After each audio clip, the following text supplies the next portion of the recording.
What's up guys, Matt Day here, and you've probably noticed over the last few months I haven't been sharing any videos. Maybe you already know what's going on. If you follow me on Instagram or Twitter, I'm sure you've seen. If you don't follow me anywhere else and this is the only place you see me, you might be wondering why there hasn't been a new video, and there is a lot to go over. A lot has happened in the last couple of months. The good news is that I'm alive, but we're going to kind of go over everything that's going on. I'm going to explain everything. That way there's one place with the whole story. Everybody can kind of get up to the same speed. And yeah, there's a lot to go over, so I don't know how long this is going to take, but it's going to take as long as it needs to, because there is a lot to go over, and I have a lot that I want to say to you guys as well. So let's just go ahead and start breaking this whole thing down. At the end of June, I started having these really bad migraines. It was particularly one weekend at the very end of the month, and I was having really bad migraines day and night. I was really sensitive to light and sound. I was getting really dizzy and nauseous. I was vomiting a bunch. Then fever started, and it was just a really, really rough kind of weekend. I didn't know what was going on. I wasn't sure. I went to the ER. They thought maybe that I had some dehydration, which was possibly caused from all the vomiting, and they just thought maybe, I had some kind of simple kind of virus maybe, and that it would just kind of take its toll after a couple of days and then maybe I'd be better. But I wasn't getting any relief at all for several days. It wasn't until July 4th when Molly had noticed a rash on my chest and on my back, and I was starting to get kind of confused, and that was kind of scary. So she decided to take me back to the ER, and they decided to have me admitted that day and try and figure out exactly what was going on, because the symptoms were just getting worse and worse as the days went on. They weren't really sure what was going on right off the bat. They wanted to test a lot of different things just to kind of see what it was, or even more importantly, what it wasn't. The first thing they did was they did a lumbar puncture, or a spinal tap. Not like the cool movie Spinal Tap. This was not fun at all. Basically what this was about 30 to 40 minutes of them sticking me with this really long needle into my spine 4 different times until they hit the exact right spot to get what it was that they needed to test. And what this showed was that there was no bacteria in the spinal cord or in the fluid, but what they found were that my white blood cells were elevated, which was suggesting that there was something that my body was trying to fight off. Around this time, my blood pressure was really, really low, around 80s over 50s, and my heart rate was just climbing nonstop. It was up around 130 or 140, and my fever just would not break. Around this time, I was also having some really bad tremors where my whole body would basically just tense up, and I would just be shaking for really long periods of time. They gave me a lot of IV boluses, which basically means there's a lot of IV fluid over a short period of time. For me, I believe it was 1 liter over a period of 15 minutes,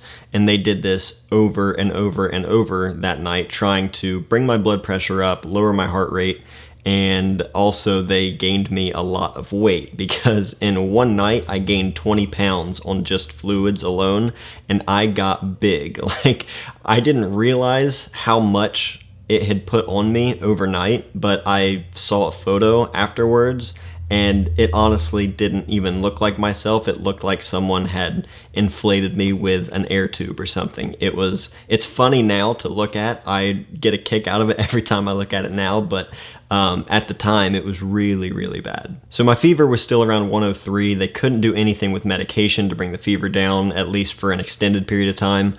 So they decided to use a cooling blanket, which did work, but it was not fun for me, and I won't go into detail as to why it was so bad, but that did eventually help break the fever. So the next morning, they couldn't draw any blood to do testing from my hands or my arms.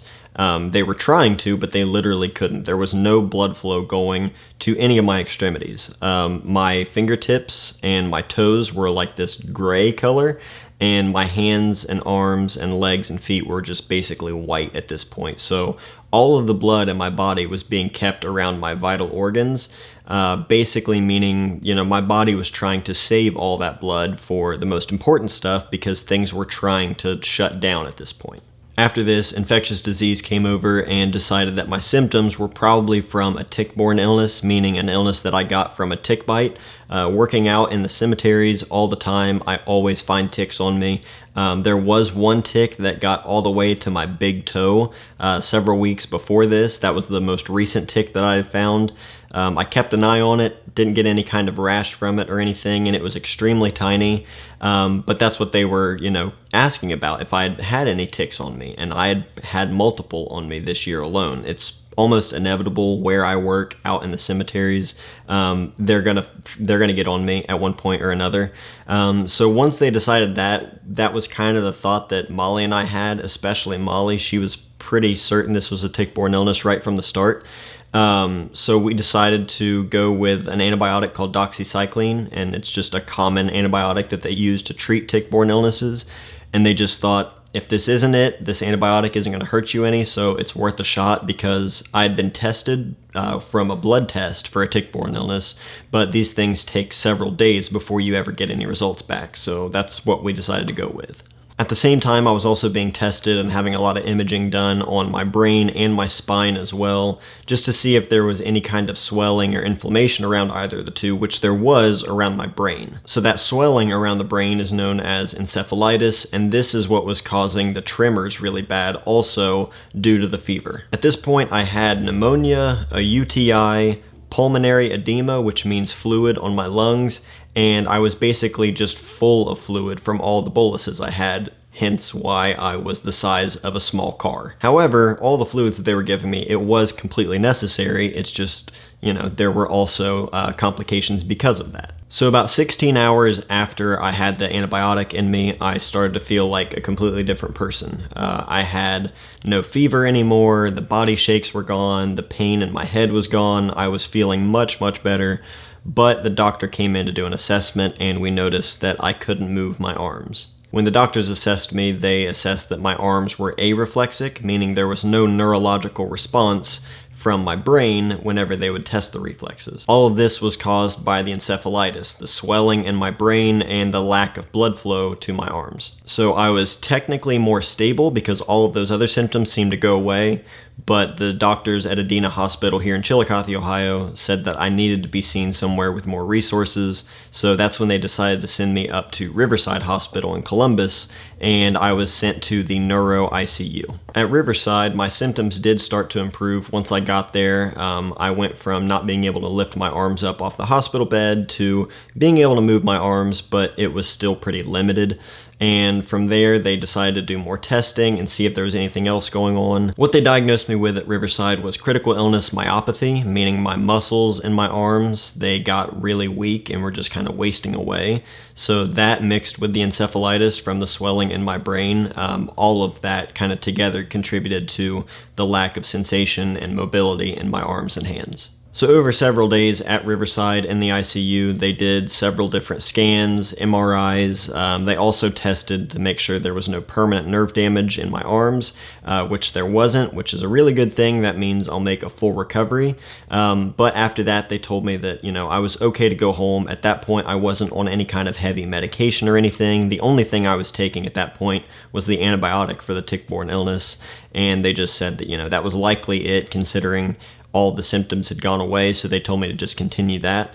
And then I got to go home, and it actually wasn't until that night that I'd gotten home that we got a call around 12:30 or 1 in the morning, and it was from the doctors letting me know that they had just gotten the results back, and it was a tick-borne illness, which we thought it was at this point, and this was something called ehrlichiosis. This is a term, an illness that I had never heard of in my life.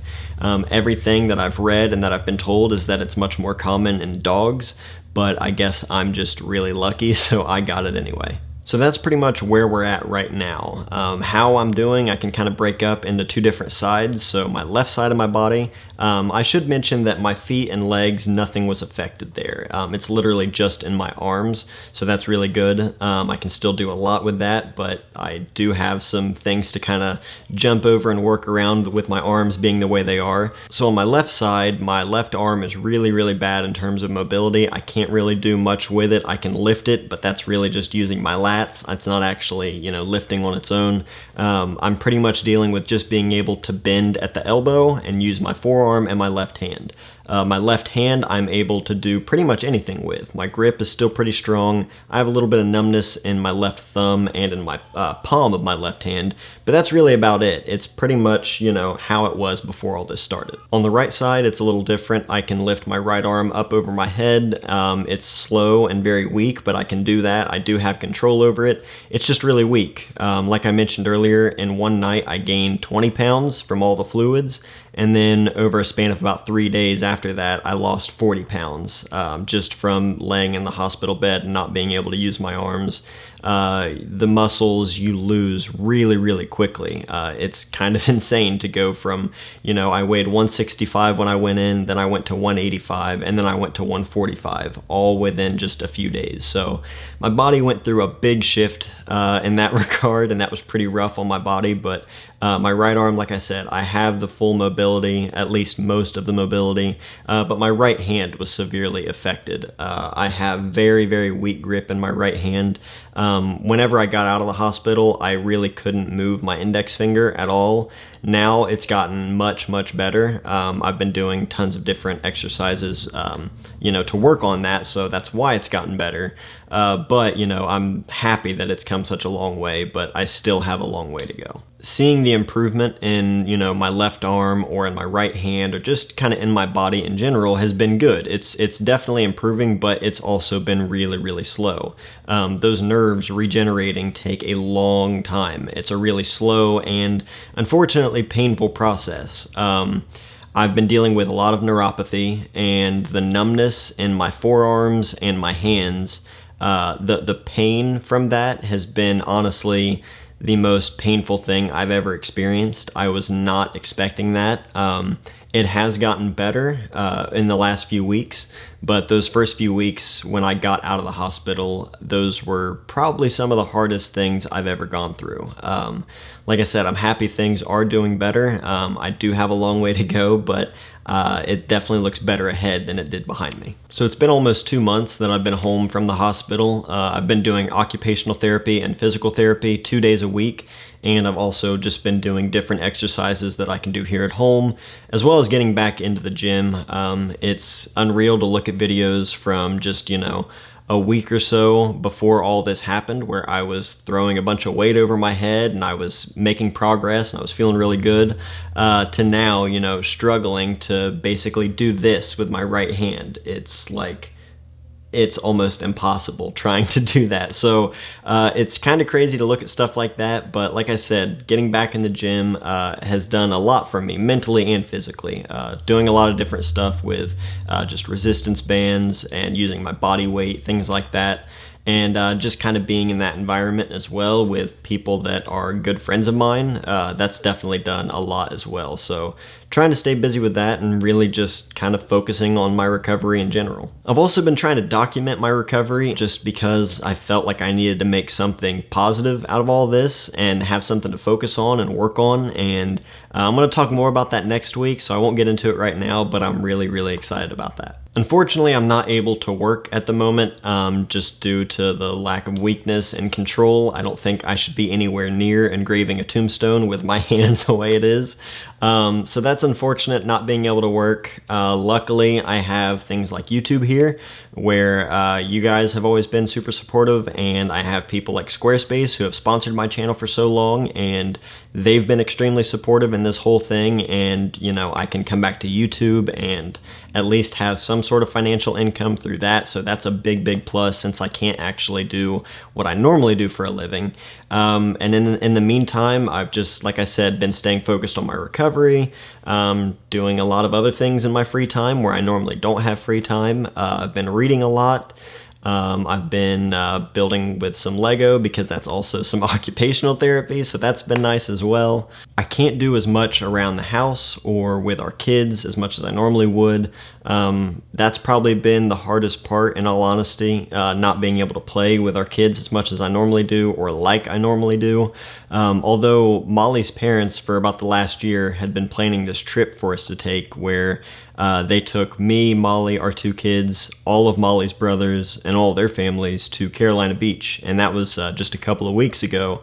And while we were there, I was actually able to get in the pool with the kids and hold them and thanks to their floaties and their water, and just walk around in the pool with them and hold them, which is the first time I've been able to do that in about a month and a half.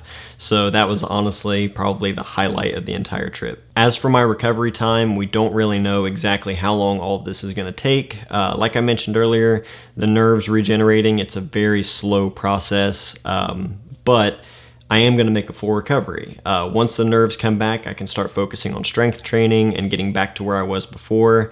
And I'm thankful for that. All in all, this has really slowed me down a lot. I like to stay busy. I like to keep a full plate.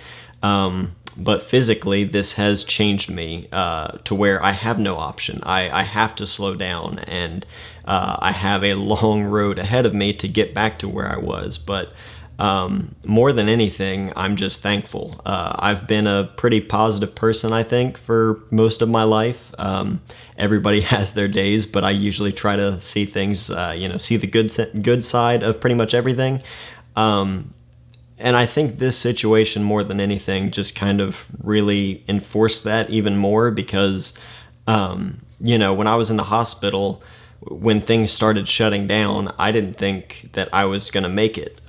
Molly, the doctors, nobody really thought I was going to make it at one point, and all I wanted to do was go home and see our kids. And anytime, a nurse or a doctor would ask us if we had kids, I would just start bawling, crying, because I didn't think I was going to be able to, come home and see them again. But I am. I'm here, Things could have turned out a lot worse than they did, and regardless of what the road is ahead, I'm gonna do it, and I'm gonna get back to where I was, and no matter what, I'm just thankful because I'm here. Now, that's pretty much everything in terms of how I am, what I've been through, what to expect, that sort of thing. But there's one big important piece of all of this that I want to talk about, and that's you guys. While I was in the hospital, essentially a stranger, a photographer who I'd spoken to a couple of times just through social media, named Chris Visser. He's a photographer in Los Angeles. He reached out to Molly and asked if he could set up a GoFundMe account for us. Molly, told him, we really appreciate that. If you really insist, okay. He wanted to raise or set up a GoFundMe account for, my hospital bills, my recovery, things like that. And just the gesture alone, we weren't expecting, and that really, really touched us. And then the response that it got, absolutely blew our minds. It's hard for me to talk about it. It was hard for me to accept it, to be completely honest, for the first couple of weeks, because I just didn't know how to accept help like that from people, especially people who I didn't know. And I got a lot of messages from people all over the world. I was seeing the GoFundMe account and seeing people sharing it and talking about it, and I had this huge weight on my shoulders. Oddly enough, it's taken so much weight off of our shoulders with hospital bills, but at first it put so much weight because I had this thought in my head of like, how am I ever going to repay these people for all of this help?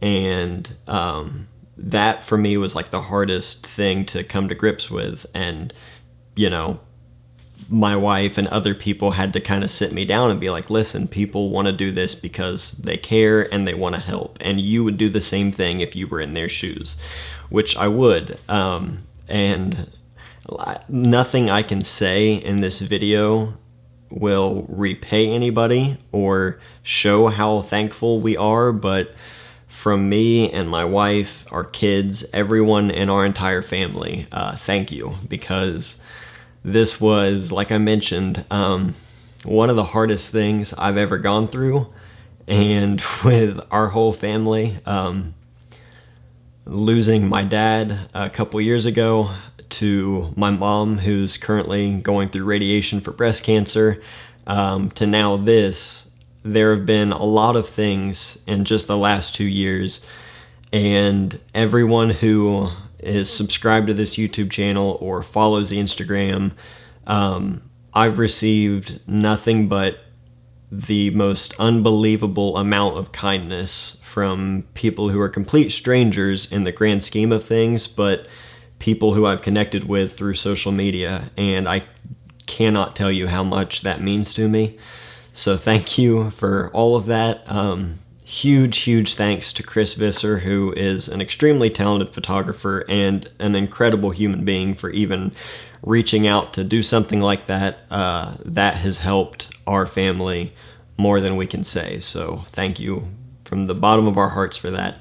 I think that's where I'm going to end this video, because if I say anything else, this is going to turn into just a big crying mess. So I really do appreciate the support, especially during this hiatus and just time off where I've been dealing with health issues, but we are back on schedule now. So next week, like I said, I've got a video planned where I'm going to go over how I've been kind of documenting my recovery and moving forward, and also we'll just get back into the swing of things of the usual kind of videos. So if you guys have any questions, or actually if you have any suggestions on what you'd like to see on the channel moving forward, definitely let me know. I have a lot more time to focus on the YouTube channel since I can't work right now. So despite being limited in, what I can do, setting up my equipment takes a little longer than it used to, but I'm here, so I'm thankful. So thank you guys again for everything. I will see you guys in the next video.